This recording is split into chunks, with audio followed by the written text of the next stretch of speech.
Okay, well, please turn with me. We're going to read from Matthew chapter 26. And I'll read first and then I'll explain where we're at. We're looking at Matthew 26, verses 17 to 30. If you have your Bibles, great for you to turn to your Bibles. Otherwise, the words are on the screen for you to follow.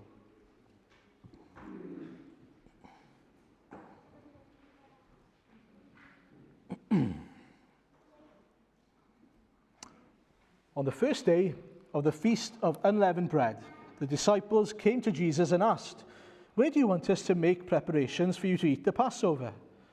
He replied, "Go into the city and to a certain man and tell him, 'The teacher says, my appointed time is near. I am going to celebrate the Passover with my disciples at your house.'" So the disciples did as Jesus had directed them and prepared the Passover. When evening came, Jesus was reclining at the table with the 12. And while they were eating, he said, "I tell you the truth, one of you will betray me." They were very sad and began to say to him, one after the other, "Surely not I, Lord." Jesus replied, "The one who has dipped his hand in the bowl with me will betray me. The Son of Man will go just as it is written about him. But woe to the man who betrays the Son of Man. It would be better for him if he had not been born." Then Judas, the one who would betray him, said, "Surely not I, Rabbi." Jesus answered, "Yes, it is you." While they were eating, Jesus took the bread, gave thanks and broke it, and gave it to his disciples, saying, "Take and eat. This is my body." Then he took the cup, gave thanks, and offered it to them, saying, "Drink from it, all of you. This is my blood of the covenant, of the new covenant, which is poured out for many for the forgiveness of sins. I tell you, I will not drink of this fruit of the vine from now on until the day when I drink it anew with you in my Father's kingdom." When they had sung a hymn, they went out to the Mount of Olives. Amen.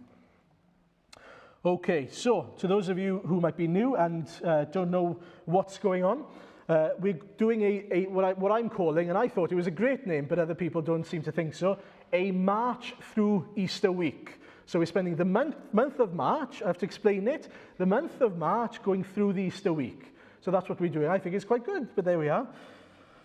And so what we've been doing, last week we looked at the triumphal entry of Jesus coming into Jerusalem saying, "I am the King, I am the Messiah, the anointed one of God who has come to save his people, to reign among his people." And then during the week in the house groups, in the fellowship groups, we looked at the second and the third day then. In particular, we looked at Jesus cleansing the temple, if you were there. And there was also other things that we didn't look at, like Jesus cursing a fig tree. So we won't go into that now.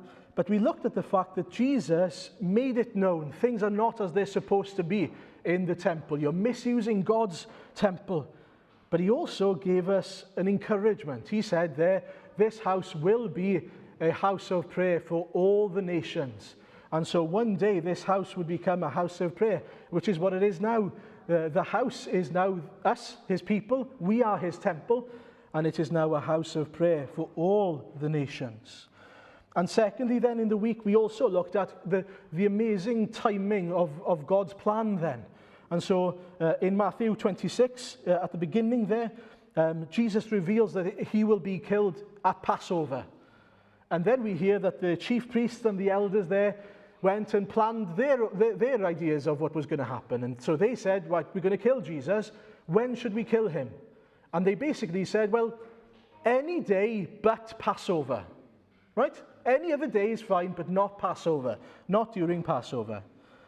Well, spoiler alert, Jesus was killed during Passover. Again, showing us and reminding us that God is sovereign. He is God, he knows all things, and he has a plan that he will accomplish. No matter who thinks they'll get in his way, he will accomplish his plans and purposes, always. Always. And that's a great encouragement for us as God's people, isn't it? God will accomplish his plans, always, whatever he has planned. And he has planned to prepare for himself a people, a church, a bride. That's his big plan. He's going to accomplish it. He will accomplish his purposes. And so for us then, we are a part of that. And so we should be thinking we are not just some random person in a random place. We're not here by accident. In Carmarthen even, God has placed us here for a purpose, to make him known and to glorify him where we are among his creation here in Carmarthen. And so ask for his help to live as those people who want to live according to his purposes. We've always got to be seeking him then, haven't we? If he is sovereign, if he has a plan, we shouldn't be asking, what's my plan? We should be asking, what's his plan? What's God's plan for my life? What does he want me to do this week? Where does he want me to go? How can I glorify him this week in all that I do? And so the encouragement there is to remember that he is sovereign, he has a plan, and we want to be in alignment with, under the will of God in all things. And so that's where we've reached so far, Tuesday. Today we're going to look at a little bit of Wednesday, but Thursday in particular, in the last week of Easter then. And that is the Last Supper, or the Passover meal that the disciples had with Jesus. That's the Thursday evening. Now, there are lots of people who, when they think about Easter, and you might be one of them, that don't realize that a lot of the teachings that we have in the Gospels were done by Jesus in the last week of Easter. And I really wanted to make this point because Jesus is doing something intentional here. A lot of what he teaches his people is taught, in particular, on this Wednesday. A lot of things that are taught by Jesus, in other words, just before he was going to give his life as a ransom for many. And that's not, by accident. That's something that we need to realize that matters. And so what I'm going to do is, if you have your Bibles in particular, it would be helpful for you, go back to chapter 21 in your Bibles. Okay, and we're going to scan through together. I want you to scan through your Bibles and see how much of it, from verse 21 to verse 26, is not so much what happened, but what Jesus says, what he's teaching his people. And so chapter 1, from verse 23 onwards, he tells us two parables after people challenged his authority. By what authority are you speaking? And he effectively tells the Pharisees through two parables that because they rejected Jesus and misused what God had entrusted them, it would be taken away from them. Right? That's the first thing he tells us. And then, chapter 22, we have the parable of the wedding banquet. There's an invitation for people into the wedding, the great wedding feast. And anyone can come, good or bad, it tells us there. Not that he's calling some people good or bad. He's referring to Jews and Gentiles there. He's speaking their language. And he's telling them, anyone, Jew or Gentile, anyone can come into the wedding feast, he says. But you can only come if you remove your clothing. And so there's one man there who's still in his old clothing, in his own righteousness. And what does he tell us? Not only is he cast out to the wedding feast, he is cast out into outer darkness. And so that's the next parable that we have. And then at the end of the chapter, we have people trying to catch Jesus out, if you like. They're trying to catch him out, asking hard questions. Let's see if we can trip him up. So they ask hard questions about paying taxes. And then the Sadducees come, these groups of people who didn't believe in the resurrection, and try to trick him with a question about the resurrection.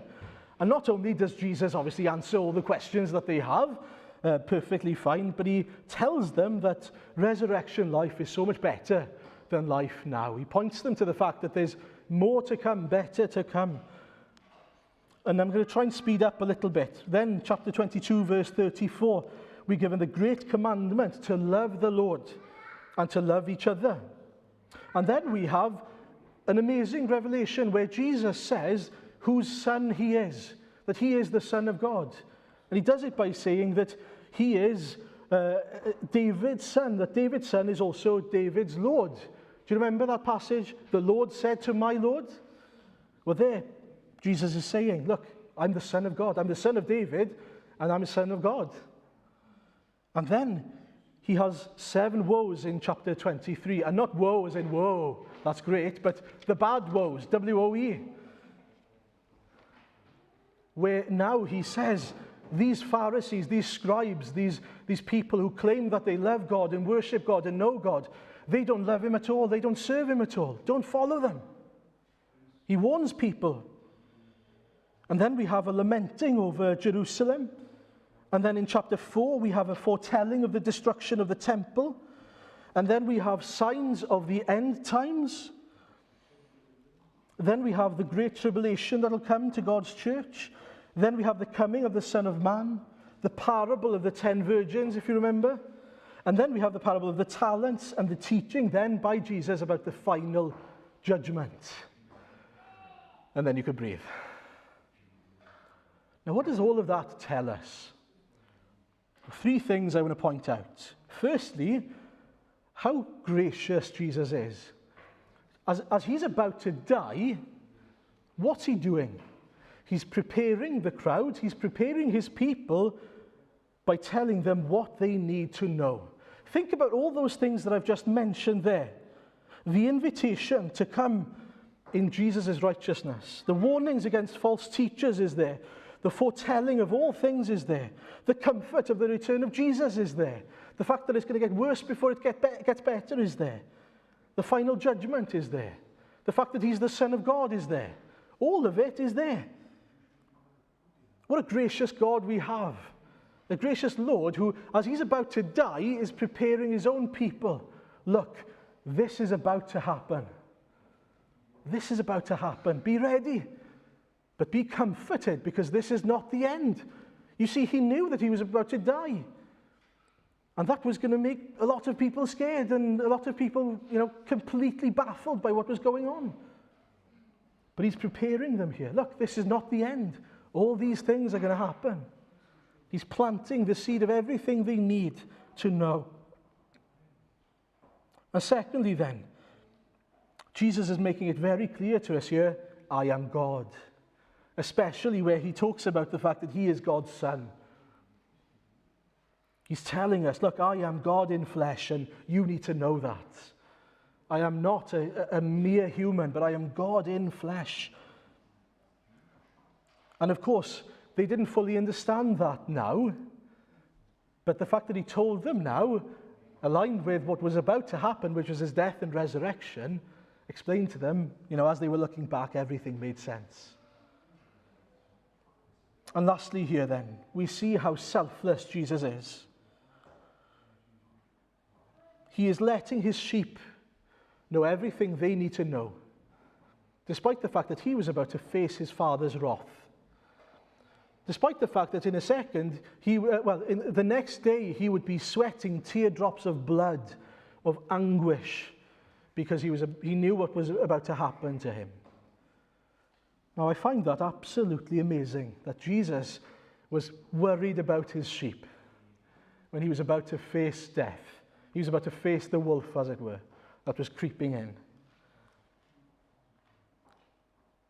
Praise Jesus for his selflessness, for his care for his church. We even get the benefit as his sheep now of looking back at this passage and seeing just how much he wants us to know. That he wants to calm our hearts with the knowledge that he has us in his hands, that he is in charge of all things, that his timing is perfect, that he will return for his people. Everything points to his perfect goodness for us. He cares for you, his sheep. Now that's what we should be seeing as we look at his teaching. He wants us to know all these things. He wants us to be forewarned. He wants us to be prepared. But if you don't belong to Christ, I would love it if you saw that and realized Jesus knew everything that was going to happen. Every single detail.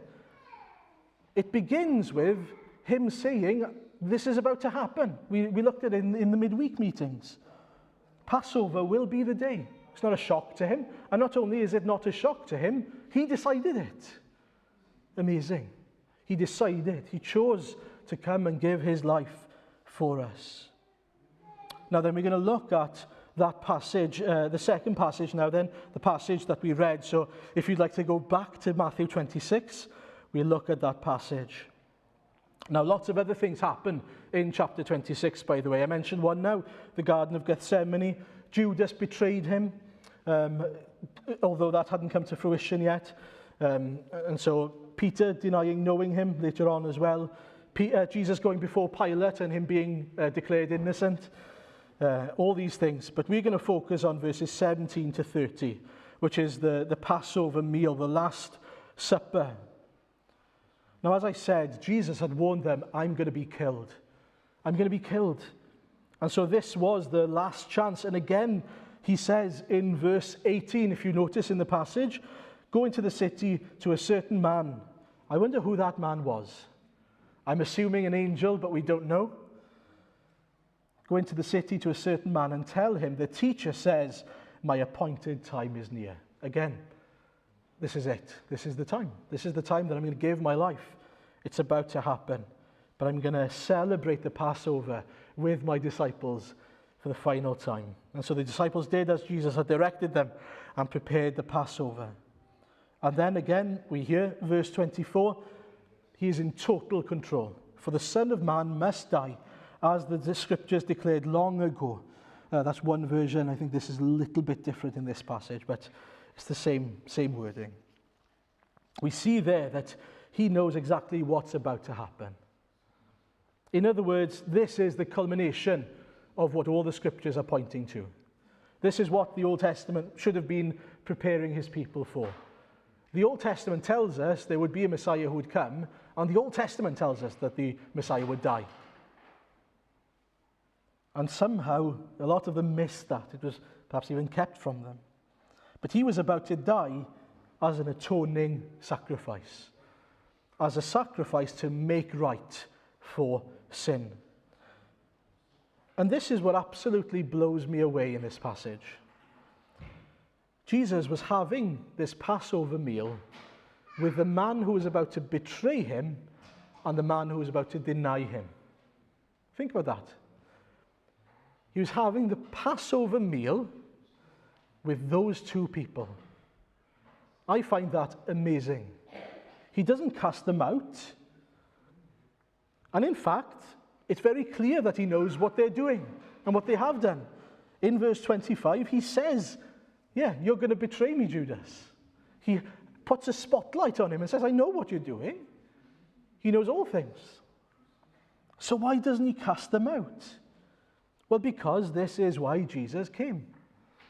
He came in front of those people, showing those people, I came because there are sinful people who betray each other. There are people who deny. There are people full of sin. We heard a little bit of it this morning. We have sinful hearts. We need to be cleansed. We need to be saved. And you see, if Jesus just came and lived a perfect life on earth and revealed his glory to us, it would be amazing, but it would still mean that we're stuck in our sin. If that's all he did, come to earth and show us how amazing he is, we'd still be in our sin. But Jesus didn't just come to do that, did he? He came to bring us out of our sin. He came to be a curse or cursed in our place. Imagine these people as they I don't know how your mind works, but when I think about this passage and when I was preparing, I was just picturing them, how awkward it would have been when Jesus said, one of you is going to betray me. And everyone, surely not me. But imagine Judas would have known, me. And then imagine how he would have felt when Jesus said, yeah, I know it's you. But think about how in that room there were people there who thought they knew what kind of a Messiah Jesus was, and they got it wrong. And yet in his grace, Jesus knew what they needed. They didn't need an earthly king. They didn't need a king who would be a political king or a political leader. They needed a king who would give his life so that they could be clean, so that they can be made right with God. You see, sometimes we think we know what we need, don't we? Sometimes we think we know what's best. Do you remember what Simon Peter did when he heard what the Messiah was going to do? The Messiah was going to be killed and on the third day rise again. What did Simon Peter do? He rebuked. He gave Jesus a row. How dare you say such a thing? No, he's not. Of course he's not.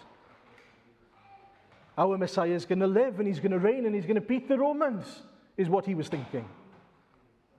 Simon Peter didn't know what he needed. What he needed was someone who was willing to forgive his pride, who was willing to forgive his denial. And the same for us. Do you realize what you need? Do you realize what your heart needs as a sinner? One thing, to be forgiven, to be made right with God. And that's exactly what we see in the Lord's Supper. Not only do we see Jesus will come, and so far we've seen Jesus is the Messiah, Jesus is the King, Jesus will give his life. But in the Lord's Supper, he tells us why he gives his life. Verse 26 onwards. While they were eating, Jesus took bread, and when he had given thanks, he broke it and gave it to his disciples, saying, "Take and eat, this is my body."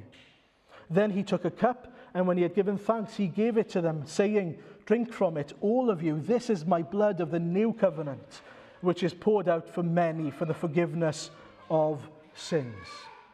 You see, that's why Jesus had to die. That's why Jesus wanted to use these symbols of bread and wine to show that they didn't need to be reformed, they needed to be reborn. They needed new life. They needed someone to mediate a new covenant. That's what he says here.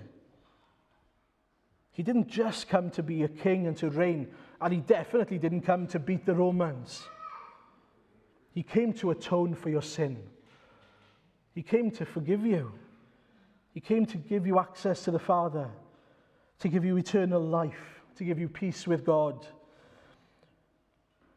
And he says there, "This is the new covenant in my blood," which sounds very strange to us, especially in sort of that language. But what he's saying here is the Old Testament talks of an old covenant, an initial covenant, an agreement, if you like, that God makes with the Israelites, with his people.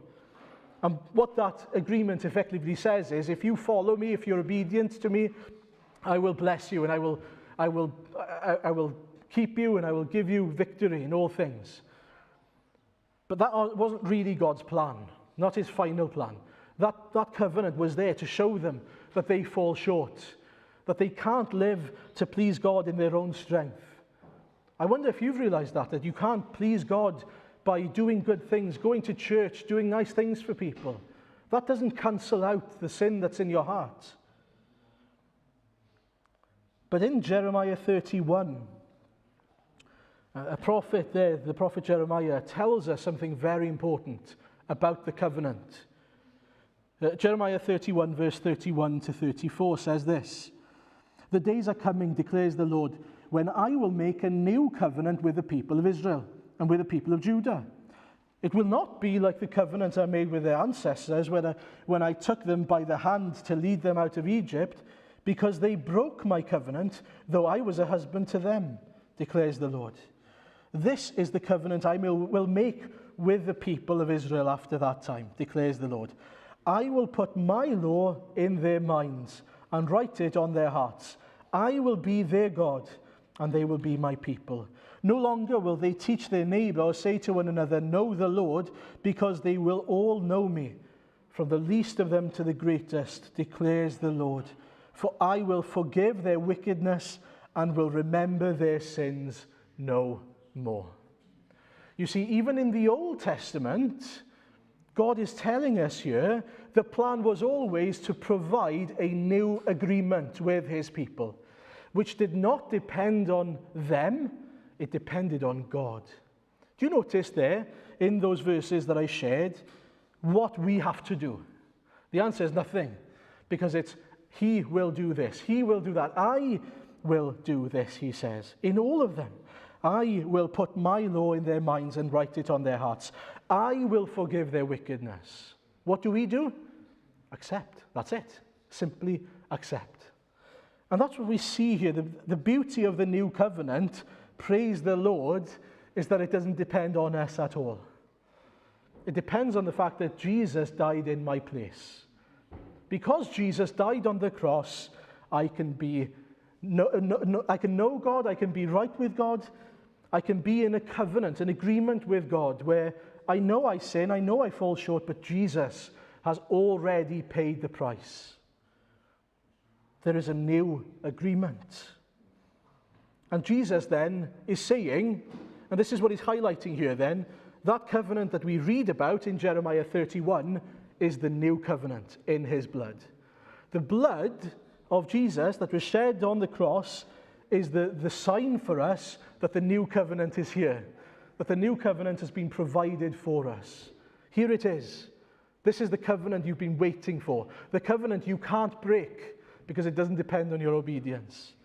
It depends on the perfect obedience of Jesus, his perfect life, his sinless death. And I love Luke 22, verse 20, especially in the NLT version. This is what he says. After supper, he took another cup of wine and said, "This cup is the new covenant between God and his people, an agreement confirmed with my blood, which is poured out as a sacrifice for you." Have you come to realize what the Lord Jesus is offering you? What he offers is for you to come to him because he's already paid the price for your sin. And in the Old Testament, we are given a glimpse of the Old Covenant then, and what the importance, if you like, or the significance of the blood was.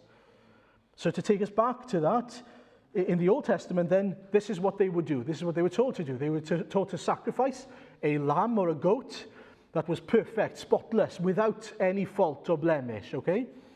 And they were supposed to offer that as a sort of sacrifice for their sins. A sign then that the lamb, if you like, would be without blemish. We are blemished, we are sinners, and it's a symbol that the lamb takes the blame for our sin. But at the same time then, the blood of the lamb would be taken and, not very nice, but true, sprinkled on the people of Israel as a symbol that the blood, his perfection, his spotlessness, the cleanness, if you like, of the lamb is now put on them. So not only is their sin put on the lamb, but his perfection is put on them. Do you see the picture? It's such a beautiful picture. And this is what Jesus is saying here. When we say, "This is my body which is poured out for you," which is given for you, and torn for you, we are saying Jesus is the lamb that was sacrificed in my place. And then when we drink the cup, we're saying this is the blood, this is the perfection of Jesus, which is clothing us, which covers us, which sprinkled on us makes us clean. He gives us his righteousness. We have given him our blemishes, our sin, our imperfection, and he has dealt with them once and for all on the cross. It is such a beautiful picture. There's a verse in Hebrews 10:22, I love it. "Let us draw near to God with a sincere heart and with the full assurance that faith brings, having our hearts sprinkled to cleanse us from a guilty conscience and having our bodies washed with pure water." We can come to him because Jesus has cleansed us. And you know, I can come to Jesus and I can come to my God, my Savior, with a clean conscience. Think about that. With a clean conscience.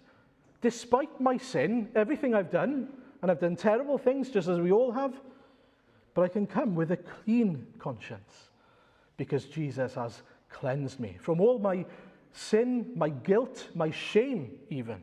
He's taken it all. And I can come then as a child of God who is now right before God, who is clean, because he was willing to give his spotless life as a ransom for me. Now I've got some questions for us. The first question is obvious. If this is what Jesus offers, and you know now how to get there, which is simply to accept Jesus, have you accepted? Have you come and given your life to Christ? Because what he's telling us here is no amount of effort on your behalf can make you right with God. You can't please your way into heaven. No matter what you think, you can't do enough good things. You can't give enough money to charity. You can't do nice things for your neighbors or your elderly grandmother enough times to cancel the debt of your sin. As great as all those things are, by the way. I encourage you to do them all. But don't do them thinking that that's what makes you get into heaven. We can't make our way into heaven in our own efforts. We can only come by turning to the Lord Jesus, realizing that he has died for my sin, that he's paid the price already, an atoning sacrifice, paid in full. He's cleared my debt if I only accept. Have you been forgiven your sins? Has your heart been washed clean? Are you born again? If you are, rejoice this evening. Rejoice that we get to, in a minute, enjoy the Lord's Supper together. That we get to say, he gave his body for me. Because that's what we do there, isn't it? We take of the bread. We eat the bread and we drink the cup. Why? Because it's a symbol that I've accepted Christ. And that his blood has washed me. And as we come to the Lord's Supper, it's crucial to remember that. If you haven't accepted Christ, let it go past. But that's the question, why? Why haven't you accepted Christ? What stops you from accepting Christ? Come to Jesus. He longs to forgive you. He wants to make you right with God. He wants to give you a clean conscience. He wants you to know him and to enjoy him and to glorify him. That's freedom. That's what we were created for. Come to Jesus. And secondly, tell other people that this is all it takes. It's as simple as accepting. Again, go back to Jeremiah 31, meditate on it, and realize there just how many times he says, I will do this, I will do that, and he asks nothing of us. Why? Because we can't bring anything to the table. Only take ourselves to him, surrender to him, and ask him, Lord, forgive me. Lord, accept me as I am, but change me for your glory. And know that he will do it. We can draw near, as it says in Hebrews 10, with the assumption that with the assurance that faith brings. Why? Because we've been cleansed. And so, come to the Lord Jesus.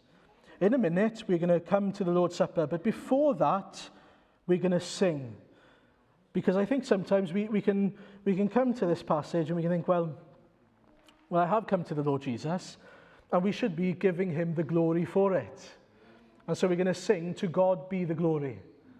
Great things he has done. So loved he the world that he gave us his Son. And so we will sing that, and then we'll come to the Lord's table together.